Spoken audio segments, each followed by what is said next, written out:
Hello students, how are you? I hope you all will be good and reading, learning properly and enjoying your new experience that online classes provided by your school, your Sumit Singh Convent School. I am your English teacher Rahul Misra. Today I am here for class 7th students with their English reader book. Okay. So now we are moving to the chapter. So everyone will open their book along with a pencil and a copy. I will read the chapter as well as I will tell you the difficult words so that you can write the difficult words on your copy. Okay, and with their meaning I will explain the meaning also. Okay, yeah, let's start the chapter. The first chapter is where do all teachers go. It's looking an interesting topic. Where do the all teachers go? सारे teachers कहाँ जाते हैं? So let's start the chapter. The chapter is on page number 7, and those students who didn't have book, they contact to the school management for their books so that they can also continue with us. Okay, yeah, let's start. Where do the all teachers go when it's 4 o'clock? सारे teachers कहाँ जाते हैं जब 4 बजते हैं? And with a question mark. Okay. Do they lives in houses? क्या वे घरों में रहते हैं? And do they wash their socks? और क्या वे अपने सॉक्स का मतलब होता है मोजे, क्या वे अपने मोजे साफ़ करते हैं? Do they wear pyjamas? क्या वे पैजामा पहनते हैं? And do they watch TV? और क्या वे टीवी देखते हैं? And do they pick their nose? क्या वे अपनी नाक सिकोड़ते हैं? पिक का मतलब उठाना या फिर सिकोड़ना. The same as you and me? जैसा हम और आप करते हैं. Okay. Do they live with other people? क्या वे दूसरे लोगों के साथ भी रहते हैं? Have they mums and dads? क्या मम्स यहाँ पे का मतलब है मम्मी, शॉर्ट फॉर्म में लिखा गया है. Have they mums and dads? क्या उनके मम्मी और पापा हैं?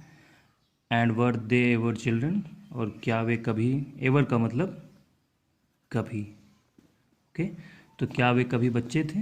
And were they ever bad? और क्या वे कभी बुरे थे या फिर बदमाश थे? Did they ever never spell right? क्या उन्होंने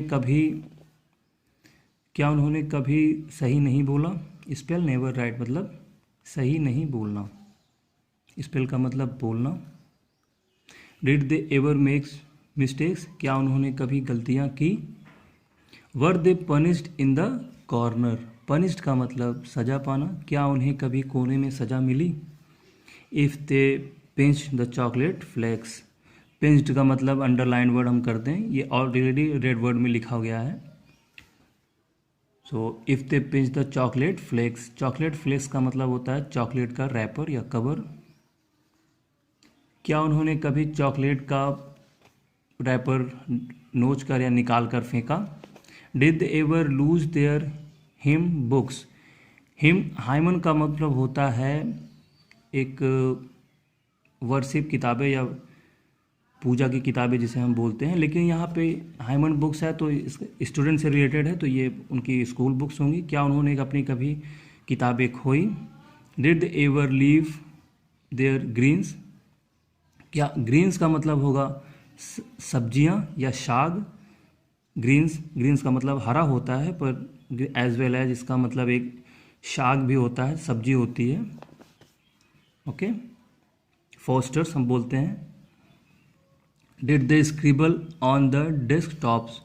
स्क्रिबल का मतलब होगा घसीटना या टेबल पर लिखना. क्या उन्होंने कभी अपने टेबल पे लिखा या गूंचा है, जिसे हम लोग बैड राइटिंग्स टेबल पे कर देते हैं स्कूल में, कुछ बच्चों की आदत होती है. Where do all teachers go? सारे टीचर्स कहाँ जाते हैं? Did they wear old dirty jeans? क्या उन्होंने कभी पुरानी गंदी जीन्स पहनी? I will follow one back home today? मैं किसी एक को फॉलो करूँगा. I will find what they do? और ये पता करूँगा कि वो क्या करते हैं. Then I will put in a poem? तब मैं उसे एक कविता में लिखूँगा. पुट का मतलब होगा रखना या लिखना. They can read to you, that they can read to you, जिसे वे आपको पढ़ा सकते हैं. Okay, so that's it for the chapter.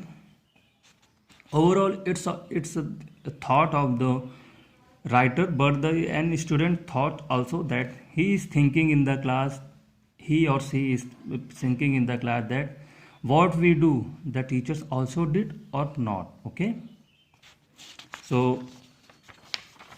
that's it for today. Tomorrow we will do the exercise, the word meaning, and the other exercises like question and answer, fill in the blanks. Okay, so that's it for today. Keep learning, stay safe, and keep smiling. Thank you.